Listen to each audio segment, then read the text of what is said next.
ভারত আমাদের উপরে যেভাবে চিন্তা ভাবনা করছে যে আমাদেরকে নেপাল ভুটান বানাবে, আমরা তা হতে দিব না ইনশাআল্লাহ। আমরা সকল দেশের সাথে বন্ধুত্ব চাই। আমাদের পররাষ্ট্রনীতি, আমাদের জিয়াউর রহমানের ভাষা, আমাদের খালেদা জিয়ার ভাষা, তারেক রহমানের ভাষা এক এবং অভিন্ন। বিদেশে আমাদের বন্ধু আছে, প্রভু নাই। আমরা বন্ধুত্ব চাই, আমরা কারো প্রভুত্ব চাই না।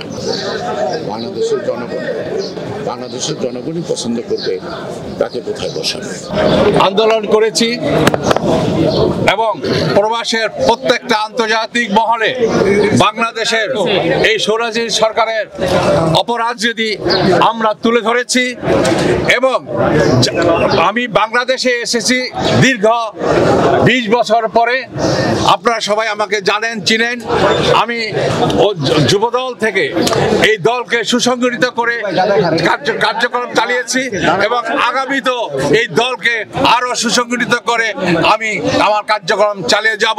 আর ভারত আমাদের উপরে যেভাবে চিন্তা ভাবনা করছে যে আমাদেরকে নেপাল ভুটান বানাবে, আমরা তা হতে দিব না ইনশাআল্লাহ। গণতন্ত্রকে পরিচর্যার মধ্য দিয়ে প্রত্যেকটি রাজনৈতিক দলেই সেই গণতান্ত্রিক ব্যবস্থাকে যদি সফল করতে পারে, তাহলে দেশে বিদেশে সব চক্রান্ত যত কিছু আছে তা মোকাবেলা করা সম্ভব হবে। ভারতের পররাষ্ট্রমন্ত্রী আসছে, তাই আসে তারা।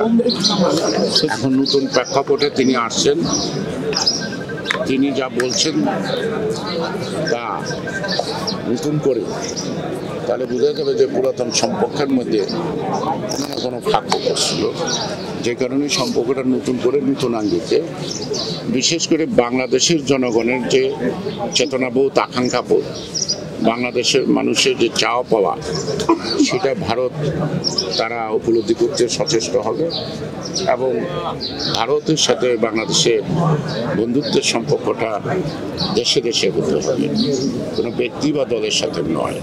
কোনো ব্যক্তি বা দলের সাথে দীর্ঘ 17 বছর তারা প্রাণান্ত চেষ্টা করেছে বাংলাদেশের ভোটাধিকার বিনষ্ট করা, মানুষকে প্রতারিত করা এবং একটা লুটপাটের মধ্য দিয়ে দেশটাকে একটা দুর্নীতির অভয়ারণ্য সৃষ্টি করেছে। সুতরাং আজকে যদি ভারত এই কথাগুলি তারা উপলব্ধি করতে পারে, তাহলে তারা নিশ্চয়ই সঠিক পথেই ভারতের সাথে বাংলাদেশের সাথে বন্ধুত্বটা বজায় রাখবে। আমরা সকল দেশের সাথে বন্ধুত্ব চাই।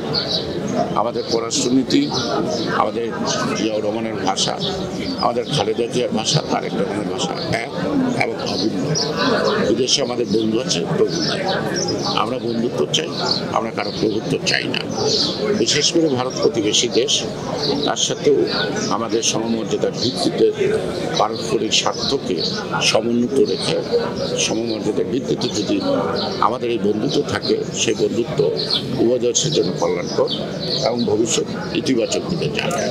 কিছু এতদিন দেখা গেছে দিল্লির সংকেত ছাড়া একটা ব্যাংকের এমডিও নিয়োগ হয়নি এবং কে কোথায় বিচারপতি হবে, কে কোথায় কী বড় বড় পদে থাকবে, কে এমপি হবে, কে মন্ত্রী হবে, এটা তারা ডিসাইড করতে হবে। আমরা মনে করি এগুলি হলো শুধু আভ্যন্তরীণ ব্যাপার না, বিভিন্ন রাজনৈতিক দলকে পরিচালনা করে যে প্রবণতা, এটা ভারতকে পরিচালনা করতে হবে। বাংলাদেশের জনগণই পছন্দ করবে তাকে কোথায় বসাবে।